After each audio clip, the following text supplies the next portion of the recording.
Welcome to my online classes. इस video में हम लोग JCERT के क्लास 8 के इंग्लिश बुक से डैफोडिल्स पोएम के बारे में पढ़ेंगे। इस पोएम को विलियम वर्ड्सवर्थ ने लिखा है। कभी एक बार अपने बहन के साथ किसी ग्रामीण क्षेत्र में टहलने के लिए जा रहे थे, तभी उन्होंने डैफोडिल्स के एक झुंड को देखा और इस डैफोडिल्स का साथ पाकर वे कैसा महसूस करते हैं उसे वे इस कविता में लिखे हैं। चलिए इस कविता को पढ़ते हैं। डैफोडिल्स का मतलब होता है एक पीले रंग का फूल। Which is your favourite flower? आपका पसंदीदा फूल कौन सा है? Why do you like it? आप इसे पसंद क्यों करते हैं? व्हेन ए ब्रीज ब्लो, जब हवा बहती है। What do flower appear to do, तब फूल क्या करते हुए नजर आती है। इन दिस पोएम, इस कविता में द पोएट कवि during a walk along the country side, जब वह ग्रामीण क्षेत्रों में टहलने के लिए जाते हैं, यानी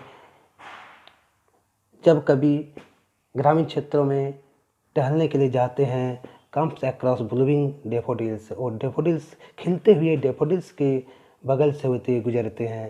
रीड द पोएम, इस कविता को पढ़ते हैं टू नो, जानने के लिए।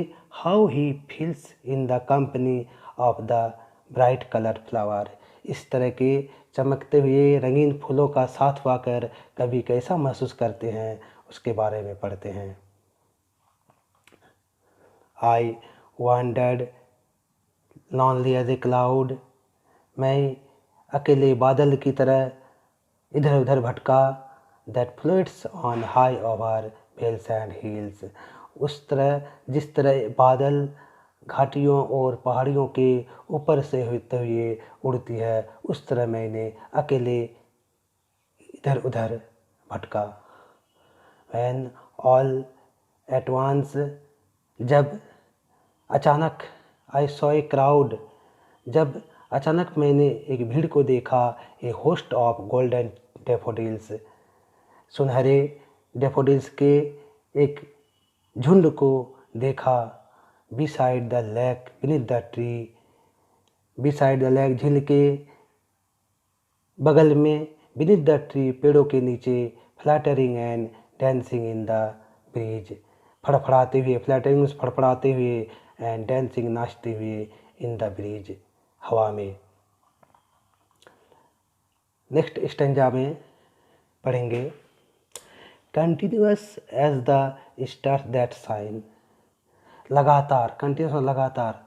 As the stars that shine, जैसे कि तारे चमकते हैं। And twinkle on the Milky Way, और टिमटिमाते हैं ऑन द मिल्की वे, आकाशगंगा में। They stretched in never ending line, वे ऐसे फैले हुए होते हैं जैसे कभी ना ख़त्म होने वाली लाइन की तरह। अलॉन्ग द मार्जिन ऑफ ए बे, यानी खाड़ी के बगल से, खाड़ी के किनारे किनारे वे इस प्रकार कभी ना ख़त्म होने वाली लाइन के रूप में खड़ी थी, लाइन के रूप में थी, फैली हुई थी।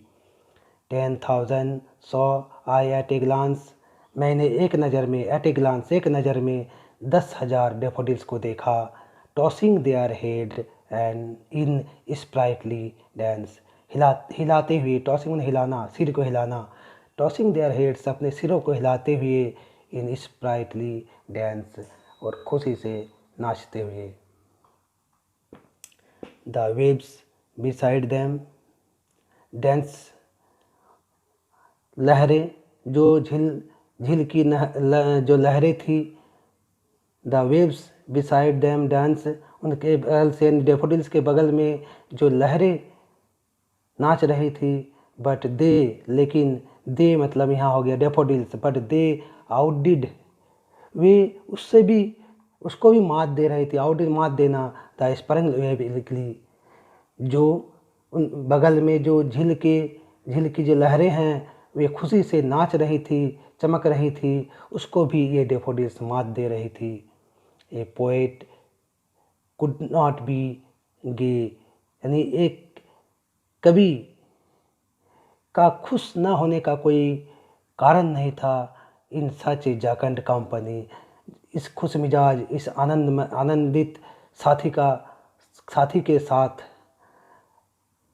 पाकर कवि के खुश न रहने का कोई कारण नहीं था। I gazed and gazed but little thought, मैंने देखता ही रहा बट लिटिल थॉट, और थोड़ा सा और सोचा।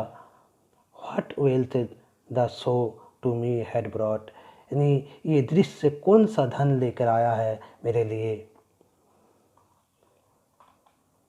For often when on my couch आई लाई, अक्सर व्हेन जब, ऑन माई couch मतलब सोफ़ा, जब मैं सोफे पे लेटा रहता, इन वैकेंट और पेंसिव मूड, वैकेंट मतलब खाली और पेंसिव मतलब उदासी भरा, यानी अक्सर जब मैं अपने सोफे पर लेटा रहता इन वैकेंट और इन पेंसिव मूड, यानी खाली और उदास होकर, they फ्लास्ट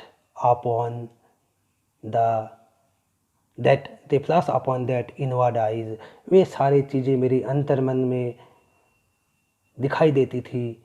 which is bliss of solitude, जो मुझे अकेलेपन में खुशी देता था। And then my heart with pleasure feels, और तब मेरा हृदय जो था वो खुशी से भर उठता था, आनंद से भर उठता था। And dance with the daffodils, और मेरा हृदय जो था वह डेफोडिल्स के साथ नाचते रहता था। Thank you.